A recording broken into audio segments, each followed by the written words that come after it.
Welcome back, loaders. We got our March webinar. I'm not flying solo, so you don't have to hear from me the whole time. I've got my co-host, Emma. Yes, hi, happy and healthy. Glad to be back.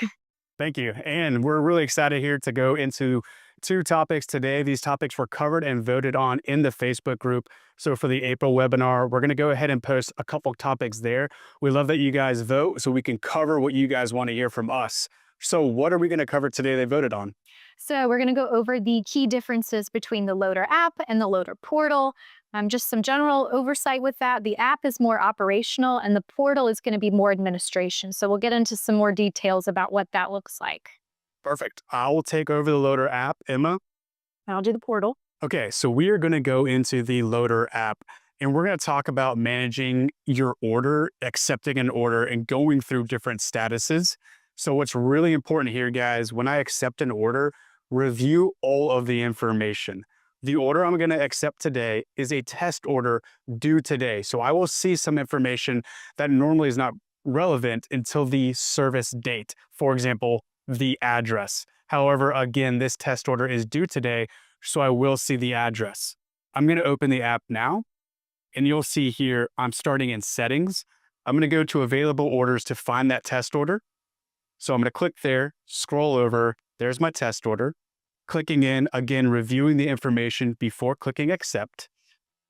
Now I'm going to assign it to myself as the driver. Important so the customer knows who is arriving. Click accept, and you'll see there I've accepted the order. If I go to today's orders, which are the assigned orders, you'll also see that same order sitting there, same information.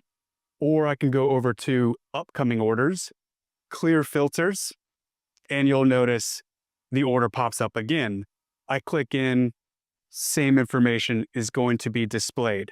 So if I want to get directions, again, the service date is today, so I see the address there. I'm going to click get directions. It's Google Maps, very easy, very familiar. I'm going to click done to go back. And now I can provide an ETA for the customer. I'm going to choose 6 p.m. That'll give me a 6 to 7 time window to arrive for my ETA.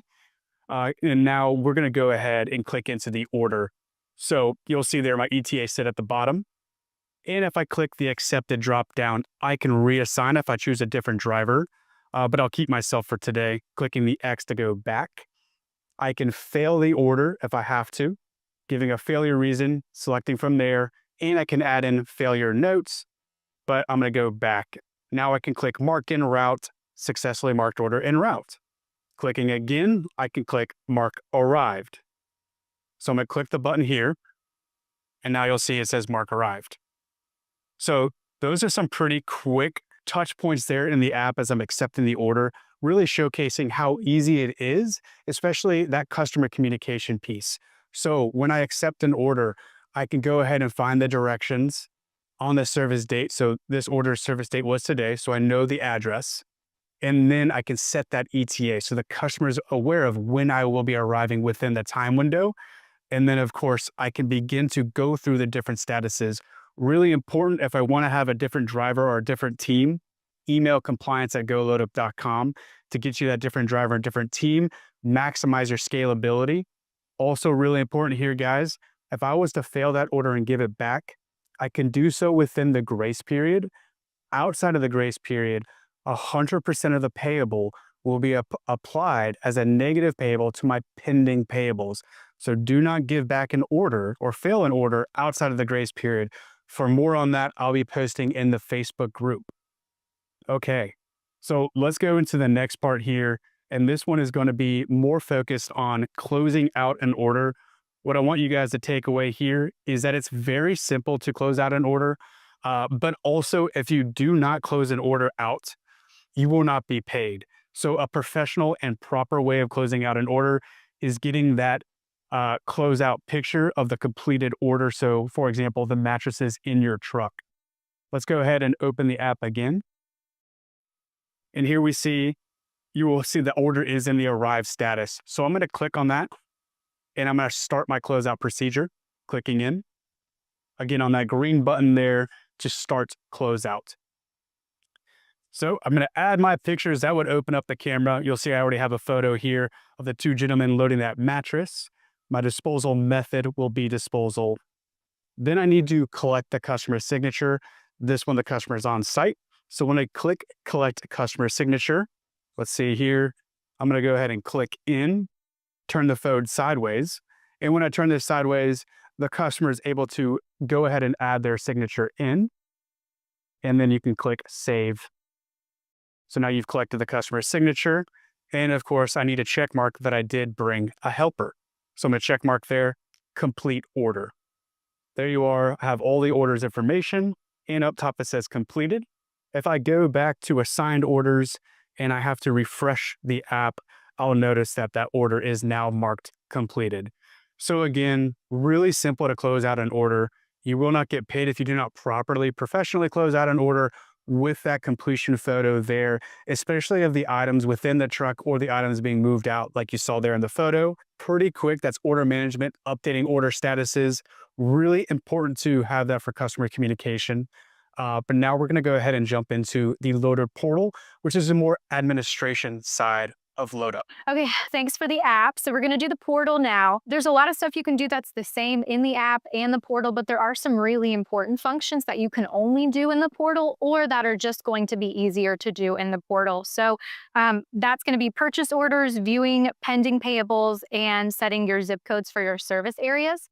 So let's start in the portal. So we're going to start, we're on our home page. And you'll be able to see over here on the right, you'll see potential earnings, earned, awaiting invoice, paid, all very important things to review over here on the homepage. It's got little descriptions underneath it, but we're going to go over here to our account settings. And then over on the left in this search bar, we're going to click on driver teams. You can review your teams. If you guys have multiple drivers, you can see all that here. If you click the edit button, little fun fact, you can change the items that you get notifications for. So you'll see you have a blocked list. It's got a whole catalog of items that you can choose from. So we'll click that. Any items you put on your block list, you're not going to receive notifications for. So if I know I'm never going to do a grand piano order ever, I can put that on here. Like if there's no circumstances that I ever want to see that, perfect. Put that on there. Now I'm not going to get those notifications. So also I'm going to see loader terms of service and our policies. You can see those in the app, but they are easier to read and review if you needed to in the portal. After that, we're going to click on serviced zip codes. So I've got the whole list here. I'm going to click on the driver team that I want to adjust. Little note here, anything that is green, I can remove, which if it's green, that's good. That means I'm getting notified for it. If it's red, bad, I'm not getting notified for it. So anything green, I can take away. Anything red, I can add. Pretty simple there. Just a default, we get a 75-mile radius for zip codes. So the default for everyone is 75 miles. It's super easy. You click on it, you click add at the bottom if you want it.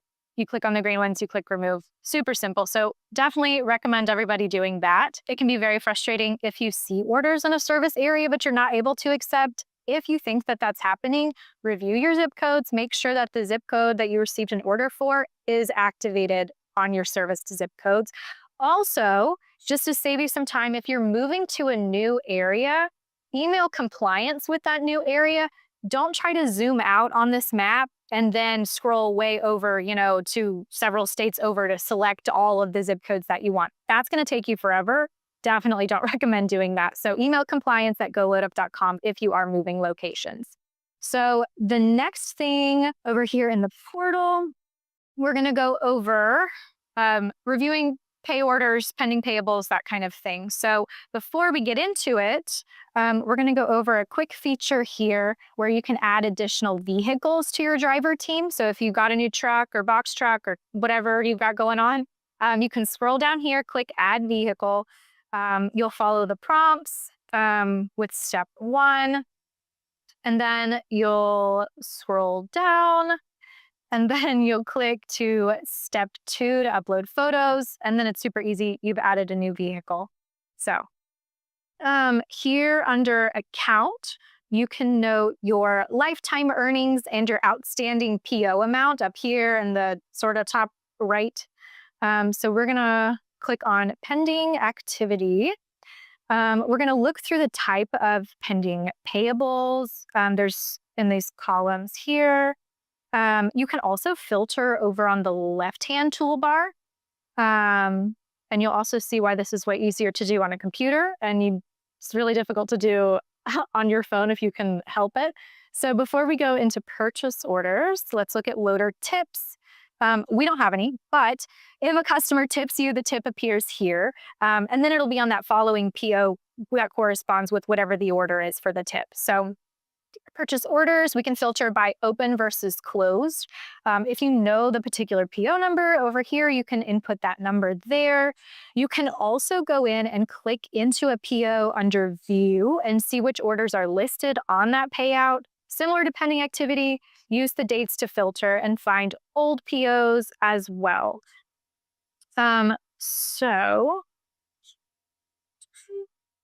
we're also going to go up here to availability calendar.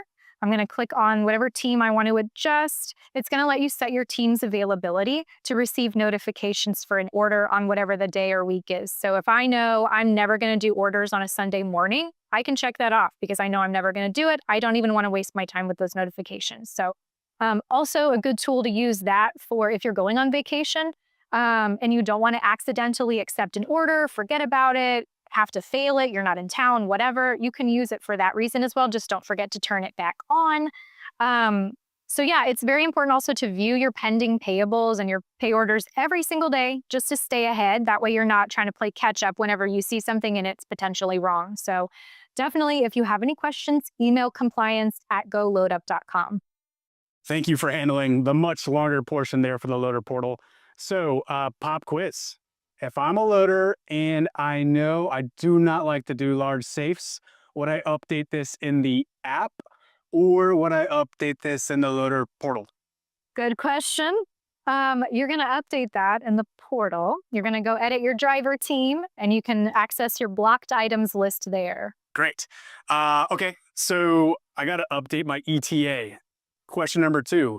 Where do I go to update an ETA for the customer? Ooh, another great question. To update my ETA for the customer, I'm going to go into the app and do that. I can do it in the portal, but it's going to be easier in the app. Yeah, much easier, much faster. Okay, and I'll do the last question here. I'm clicking on an order and I swear it's in my service area, and every time I click into this order, I can't seem to accept it. What should I do that would be the next step? Would I be in the app or would I go to the portal to see what's going on? Another great question. So if you can't accept that job and you know you're like, I've got this service area, go check your service to zip codes in the portal. And you can make sure that that zip code is turned on. Sweet. Yeah. So the Loader app is really easy for customer communication, order managing, accepting orders. But the Loader portal is best for the zip codes, and of course checking your pending payables and reviewing your purchase orders. I think that wraps it up for us today. I think so. Okay, stay tuned for the April webinar. Thanks, Loaders. Thanks.